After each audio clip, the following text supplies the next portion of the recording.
My name is David Peterson, and I'm the principal instructor of the Melbourne Chinese Martial Arts Club, where I teach Wing Chun, specifically the Centerline version of the Wing Chun system.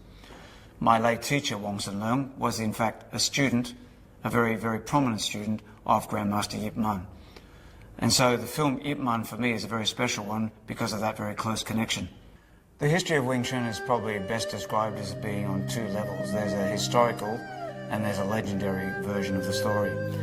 Historically, we know for a fact that there was a teacher called Liang Zhan who lived in the middle 1800s and taught in Fuzhou in China. Fuzhou, or Foshan, as it's known in the Mandarin dialect, is a very prominent city in terms of martial arts in China in the last 100 or so years. Not only was Liang Zhan a person who lived in Foshan, but also the other famous Chinese boxer Wang Feihong also hails from that area.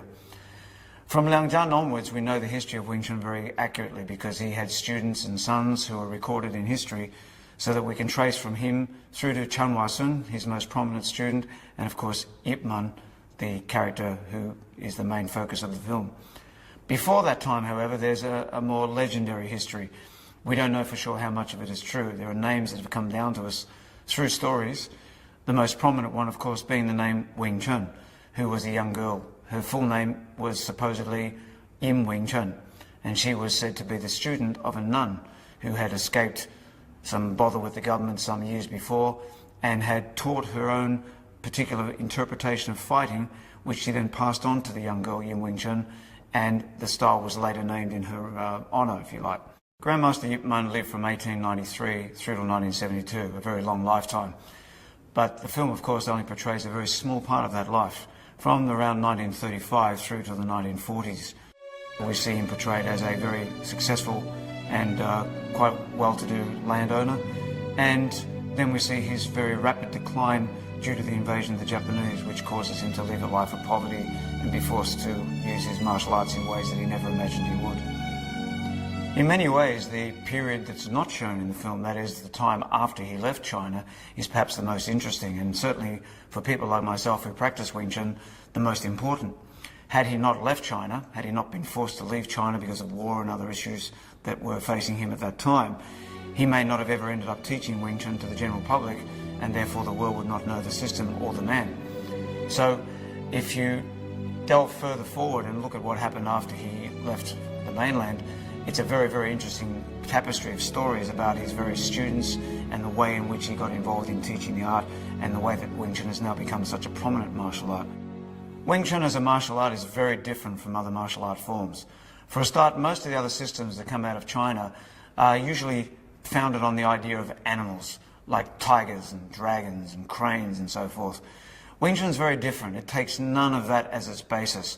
Although part of the legend of Wing Chun suggests a connection with snakes and cranes, in reality, Wing Chun can be best described as human in nature. It uses human structure, human movement, and basically it takes advantage of everything that the human body can give, rather than relying on things that humans can't really do as well as an animal can. We don't have the claws and the sharp teeth and the spines and the poison and all those attributes of an animal, so we have to rely on something more important, which is the human brain. And the human brain is a very powerful weapon, and when it's applied to what the human body can offer in terms of lines and angles, Wing Chun becomes a very devastating martial art as a result. The way that Wing Chun works is basically it takes science and uses it against our opponent. It takes his energy and it turns it back on him. It uses structures and angles that will give us the best protection with the least amount of effort. It's a close quarters combat system.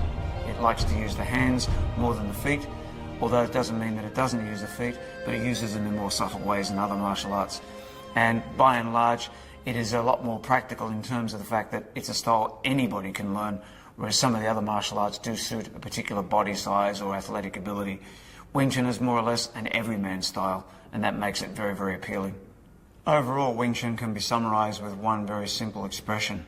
The expression in Cantonese is Loi Lao Hoi Song, Lat Sao Jik Tung. It basically means when an attack comes towards you, you try to intercept it and meet with it. If it tries to retreat, you follow it, keep the pressure on, and the moment that any contact is lost, you attack, without thought, without premeditation.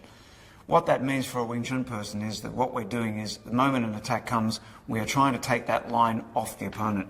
As soon as he then tries to withdraw that hand or go for the second and consequent movement, we're already reapplying pressure of our own, so that we don't give him a chance to really prepare and reload his weapon, so to speak. And the third point is very important. When people collide with each other in combat, there are energies exchanged.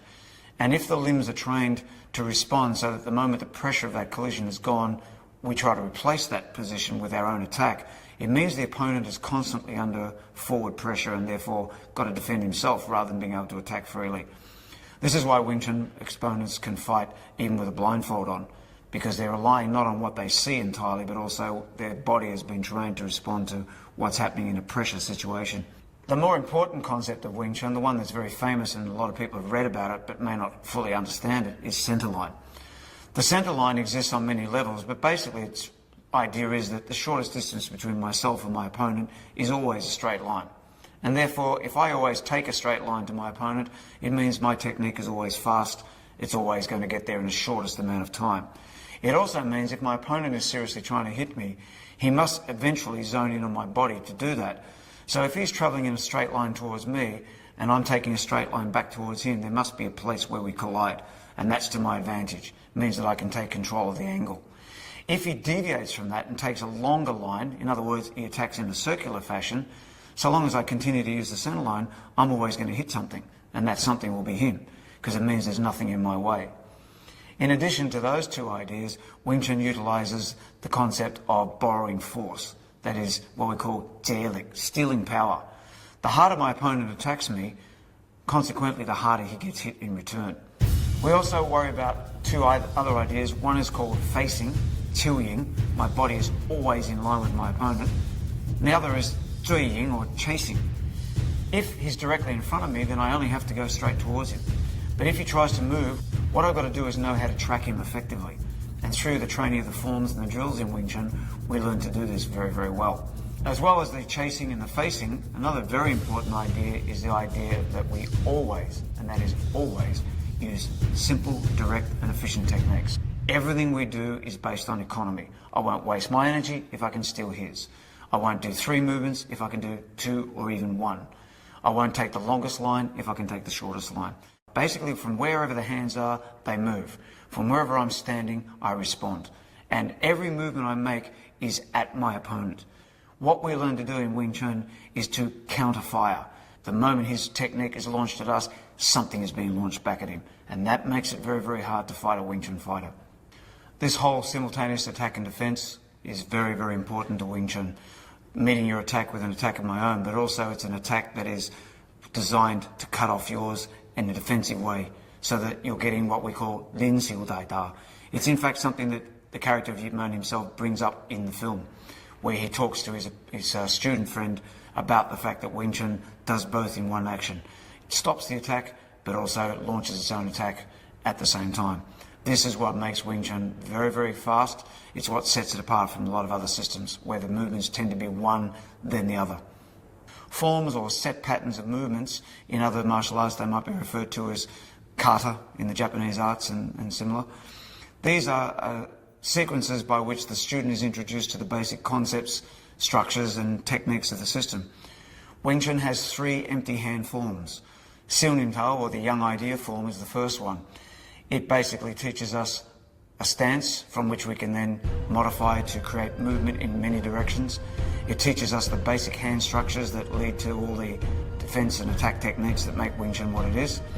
It has also within its contents the idea of the strategies of combat and also the ways in which to get power out of the body, so that the student is introduced to a whole lot of information right from the beginning, but it's done in such a way as that they don't have to do a lot. By standing in that one posture for a given period of time and training the hand actions over a very slow series of motions, we're perfecting balance, structure, and we're learning to relax, all key things in being able to fight effectively under real combat pressure. From the first form, which is, if you like taking a gun and learning how to shoot a gun against a stationary target, we go to the second form, chum kill. Chum kill, or searching for a bridge form, is more like taking that firearms training and adding motion. My opponent's in motion, but I'm also in motion. So it adds 3 dimensions to the whole repertoire of the technique. Although there's not a huge difference in the techniques themselves, it's the way in which they're trained and the way in which they're going to be eventually used that makes the second form even more important. From the second form onto the third form, which is Bilji form, we then transpose ourselves into a whole new range of ideas. While Sinam Tao and Chum Kil contain what we refer to as the essence of Wing Chun, the tools that we need for the most normal situations, Bilji introduces us to a whole new way of thinking. It suggests if the fight situation we get ourselves into suddenly becomes different by virtue of the fact that we're caught by surprise, we're overwhelmed by multiple opponents, we're injured, we're overcome by our opponent's energy, it was worse than we ever anticipated, and so things are not going well, it then says to us, how do we get ourselves out of this situation? It is not a recipe for victory. The first two forms are very geared towards teaching us how to defeat our opponent, how to win the fight. Bilji is all about something quite different, where the fight is beyond winning, where what we have to do is just survive as best we can. So Bilji form, or pointing fingers form, points us to a situation outside of our normal fighting. It's telling us we can't think that everything we've got will always work. We have to be able to step back and look outside our system, because sometimes we need to break the rules in order to make things work. Training equipment plays a very, very big role in Wing Chun. There are a number of pieces of equipment that are especially useful. Probably overall, the most important one is the wall bag. It's a very simple device, a canvas bag that's mounted on a solid wall to allow us to practice our punching and other striking skills. So what the wall bag is good for is it teaches us to hit with power from the whole body without wasting any energy. It's what gives Wing Chun its very famous inch power, short-range power. There's also kicking shields and focus mitts and a whole range of other things, but of course the most famous piece of training equipment is the Mukyanjong, the wooden dummy. It's a lump of wood with a couple of arms sticking out of it at funny angles and a leg, or what appears to be a leg. But as simple as it appears, it's very, very intricate, and it offers us a very, very wide range of possibilities as a result. Many people look at the wooden dummy as simply a striking tool, a means of conditioning the body, but it's a lot more than that. When we hit the dummy, we don't want to be striking it hard, because it's not about chasing the limbs of our opponent when we attack them. What I want to do is attack my opponent and take control of his line of power. I want to get used to attacking the central core, the body of the dummy. And so the energy that's used is a kind of deflecting energy, a sliding, controlling energy. There are many, many times in the dummy where we do not want to stick to the dummy at all. But in order to get to the core of the dummy, that is to attack the opponent's center of mass, I need to do a sliding, controlling type of motion. But there are just as many times where it's very simple contact straight to the dummy's core with no sticking whatsoever. In terms of what the dummy is really all about, it's to recover. It's teaching you to recover from the simple mistakes that occur, because being human beings, we can't always get it right. In the wooden dummy, we're looking at the simple mistakes, the ones that you can get back from. Interestingly, the dummy has not always been an important part of Wing Chun training. When Yip Man first came to Hong Kong, it wasn't possible to have the dummy. He'd left his wooden dummy in China. In China, dummies were mounted in the ground. They were stuck in the floor. And they were called a dead dummy as a result, because they didn't move. And so hitting a dead dummy took a lot more care, because it was very, very hard. You could hurt yourself quite seriously if you just crashed into the dummy. When Yip Man came to Hong Kong, of course, the students wanted to learn everything he had to offer. So they had to find a way to put up a dummy in Hong Kong, which was a city notorious for the fact that people can't stay in one place for a long time. So they cleverly came up with the idea of mounting the dummy on a frame against the wall, a frame that could be dismantled and the dummy could therefore be moved. What this did was it enhanced the dummy's practice. The dummy was now alive, and so it's called a live dummy as a result. It allowed for some movement. The dummy can shift a little left and right. It could spring off the frame, and so it gave a whole different feeling, and therefore allowed you to practice with a bit more reality, much better than hitting something that was just stuck in the ground and wasn't going anywhere. It's said that when Yip Man first was teaching the dummy, he'd become so much his own style that he'd forgotten a lot of the teaching process. He'd gone beyond being a student and was basically just a living expression of the art. And so he had to go back into his mind and try to remember the sequence of learning. And my Sifu Wong Sun Leung told us funny stories about the fact that they'd hide in a room opposite where Yip Man was practicing and peer out through a crack in the wall or through a window and watch him trying to put the dummy together. every now and again stopping and scratching his head and trying to figure out, now, how was that again? And as a result, his Wing Chun changed over many years because he was constantly revising and refining the way he went about it. It kind of explains a lot about the fact that different generations of Wing Chun teachers do things differently. Something that he did often say to his students was, don't believe everything I say to you. Maybe I'm not telling you the truth. Perhaps I'm telling you lies. He did that most likely because he wanted the students to test things themselves. It's a legacy that I inherited from my teacher. He also told me, don't take anything I say to you at face value. Try it, prove it, and if it doesn't work, try and figure out why it doesn't work. This is the nature of Wing Chun. It's trying to teach you to think, to be an individual, but to use science and logic and geometry and physics as your basis for that personal interpretation. So, given all that, it's no wonder that there's different interpretations of Wing Chun around the world. So even in the wooden dummy form, you'll see variations from one practitioner to another. I like to believe that the version of the dummy form that I've been taught by my instructor is a very, very practical one, because my teacher was known for his real-life practice in the streets of Hong Kong, learning how to make Wing Chun work where it really counted. And as a result, his wooden dummy also reflects that way of thinking.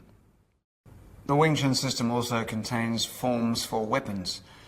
Only 2 of them, but they're 2 very useful weapons in the sense that they teach us a concept of long and short. The Wing Chun system's weapons are the long pole, Luk Din Bun Kun, or the pair of knives known as the Ba Zam Do. When I say knives, I'm talking about something a lot bigger than a kitchen knife, of course. It's a weapon that is about as long as the forearm and involves an edge on one side. The Chinese are very distinct with that. If a weapon has an edge on one side, it's a knife, regardless of its size. And if it has an edge on 2 sides, then it becomes a sword. To talk about the pole first, the history of Wing Chun suggests that Wing Chun was transmitted through southern China by virtue of opera boats travelling down the riverways. And of course, a lot of those boats were propelled by poles, with the boatman on the back of the ship, the back of the boat, moving it along through the water. So they had that weapon in their hand all the time, in the sense that they were using it as their daily tool for work. So it wasn't a big leap to turn it into a weapon. Historically, they say that Wing Chun's knives existed first and that the pole was introduced later. My personal view on that is a little different. I tend to believe it might have been the other way around, but according to legend, 2 ancestors of Wing Chun got together at one point. One was an expert of the knives, the other was an expert of his own particular branch of pole fighting, and they had a little exchange of techniques, and they basically cancelled each other out. And each one was so impressed with the other one's skill that they decided to swap skills. And so, according to that legend, that version of the story, Wing Chun inherited its pole form. But as I said, I tend to think of it as possibly being the other way around. My reasons for that are the fact that the pole form, although it seems to be very different when you first look at it, practiced from a low stance and using the body very much side on, which is quite opposed from Wing Chun's regular front-on style, the basic structures and movements that are used are very, very similar to how you might fight if you were limited to one hand. And the knives, on the other hand, have to break the rules of normal Wing Chun in several places in order to be effective. For a start, with the knives, we do not want the concept of La Cao Ji Tung, or that springy energy. It's the last thing we want when we're fighting someone who potentially also has a knife. Because if our knife is thrust forward and plunges into our opponent's body, it's very, very likely we're still close enough to get hurt ourselves. So the knife form uses much different footwork, and it doesn't use stabbing motions as opposed to slashing and cutting motions, so that we're always staying out of range of our opponent. Whereas the pole likes to keep the line, attack with very short, abrupt motions, and deliver its power straight out of the stance in a direct way. The Wing Chun system is very, very much based on reality of combat. We don't do things that are flashy, flamboyant, and totally useless in combat. Because if we do, we're likely to get ourselves hurt. It's that simple. Wing Chun comes from a tradition of Beimo. Yip Man himself was very, very fond of testing his skills against fellow martial artists. Not because he was trying to big note himself, but because he wanted to know what his skill level was and ways to enhance it and improve it and improve the system as a result. It was about personal attribute development. That tradition carried on in Hong Kong. After Yip Man came to Hong Kong in 1950, that tradition was then filtered through to his students. My teacher in particular, Wong Sun Leung, was noted as being known as the Gongsao Wong, or the king of fighting or talking with his hands. He was known as the king of the challenge fights, or Beimo, testing your skill. The fights took place on rooftops, in laneways, in alleys, wherever people could get together and test their skills. It would often involve challenging one student to another student of a different school. Sometimes groups of students would visit another school and scoff at what they were doing until someone decided, well, do you want to try it out? It got to the point where they even went around looking for people to challenge, to see how far they could take their skill. So, in saying that, what it means is in training Wing Chun, we always emphasise reality. You see a lot of martial artists who practice hours and hours, years and years, against all sort of very, very artificial situations, and the first time they ever get into a real fight, they get dropped to the ground immediately. In Wing Chun, it's very important that we don't fall into that trap. So all the training, all the skills that we practice for are to get us able to counter somebody who's really trying to hurt us. A real opponent never attacks you the way that you think that they might. You can have whatever ideas in your head that you think you understand about fighting, and the real opponent will do something completely different. Wing Chun training, therefore, is geared towards that end. We don't take up any particular posture that is artificial in nature. It's a very natural, relaxed one. The hands come up immediately in a gesture of not wanting to have a fight, which makes the opponent look at you as if you're an easy target. Sometimes they'll just then assume that you're not worth fighting. Other times they'll see that as an invitation to attack. Either way, the outcome is good for us. Because if they decide not to fight, we've avoided the problem. But if they decide that we're an easy target and attack, they don't realise that we've actually got ourselves in a very, very useful position to begin with. The reality of the street is that sometimes you know it's coming, sometimes you don't. When you don't know it's coming, then you need to have done some of the impact training and the reaction training to at least have a chance to deal with being hit. When you know it's coming, then you need to have done the practice to set your opponent up psychologically as well as physically. What we tend to do in our training is say to our partner, our training opponent, try and hit me. I might sometimes restrict it and say straight lines only, or I might say round lines only. But the very next time I might just say whatever you want to do, because that's the only way I'll know if I can actually make it work in real contact situations. Chisao plays a very big role in that, because once we've collided with our opponent, there often isn't time to see what's happening. There isn't time to think about it. It's got to be instinctive. This is where Chisao gives a Wing Chun fighter a real edge over their opponent, because Chisao enables you to find the gaps without having to know where they are. It enables you to change the angle without having to see what your opponent's doing. In a sense, it gives you a chance to interpret history, or I should say read the future, because I know what he's going to do even before he knows what he's going to do by virtue of the pressure and the angle that I'm feeling from my opponent. So all in all, Wing Chun is very, very well designed because it takes up no pre-posture, it doesn't use any set sequences, it doesn't presume to know what the opponent's doing. And as my teacher was very fond of saying, we in Wing Chun like to let our opponent show us the best way to hit him. When Grandmaster Yip Man first came to Hong Kong, he started off his life very much as a dishwasher, basically, in the Chinese Restaurant Workers Union. And his knowledge of Kung Fu, of Wing Chun, and his reputation as a fighter went by largely unnoticed for a time. But one night he overheard, as he did every night, conversations from some of the waiters and the restaurant workers concerning fights that they'd had or fights that they'd seen. And he just couldn't contain himself one night and made a comment about some of the stories that were being told, basically poo-pooing what he'd heard. When he was challenged on his comments, he responded by very, very quickly demonstrating some of his skill. And suddenly people realised that they had in their midst a great master of martial arts. And when they realised who he was, because he was known by virtue of his reputation through the southern part of China, people suddenly said, well, hell, why don't you start teaching Kung Fu? You don't have to be doing this washing and cleaning. One of those present was a gentleman by the name of Leung Xiao, a practitioner of Bak Mei, or white eyebrow style, another quite famous southern Chinese Kung Fu system. Leung Xiao was a very big man, quite powerful, very strong. And he challenged Yip Man to put up or shut up. And as the story goes, Yip Man closed him down very, very quickly, and Leung Xiao was absolutely flabbergasted by that, but immediately realised that he was someone who could really teach him something, and he asked Yip Man to be his instructor. From that point onwards, slowly Yip Man developed a reputation as an instructor and started taking on students. Liang Xiong became his very first student, and he was followed very, very quickly by a number of others. The four most famous students of all being Liang Xiong himself, Chu Xiongtin, Lok Yu, and my own teacher, Wong Sun Leung. Wong Sun Leung went on to make Wing Chun very, very famous by virtue of his challenge fights on the rooftops and other places in Hong Kong. And those rooftop fights and the fame that came from those gradually filtered around the colony of Hong Kong until other people became very interested. One of those was a very young Bruce Lee. Bruce Lee was introduced to the school in the middle 1950s as a young boy, 13, 14 years old. It actually turns out that Yip Man and Bruce Lee's father, Li Hoi-chung, were very, very good friends back in Fatsan. They used to regularly meet for yamcha and discuss all manner of things. Bruce Lee's father was a very famous Chinese opera star, and so they had a lot to talk about because Yip Man himself was a person who liked the arts and liked scholarly pursuits, and Chinese opera being one of those was something that fascinated him. So when Li Hoi-chung decided his son should be learning some martial arts, he of course brought him along to Yip Man. Yip Man liked Bruce Lee very, very much, thought he was a really funny kid. But unfortunately, within the school, it was soon found that Bruce Lee had some foreign blood.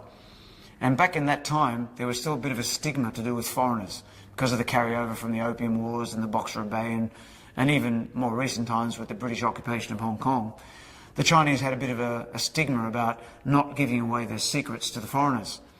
So there were complaints made to Yip Man, and basically the pressure was put on him to not teach Bruce Lee anymore. Now, of course, Yip Man relied upon his Wing Chun as his livelihood. That was his bread and butter. So he couldn't be keeping Bruce there at the expense of losing perhaps a lot of his students. So he came up with an interesting compromise.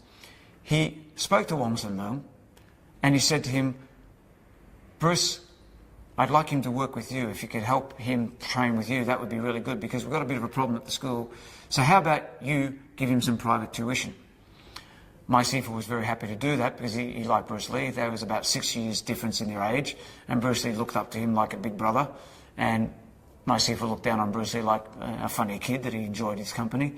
So he took him under his wing.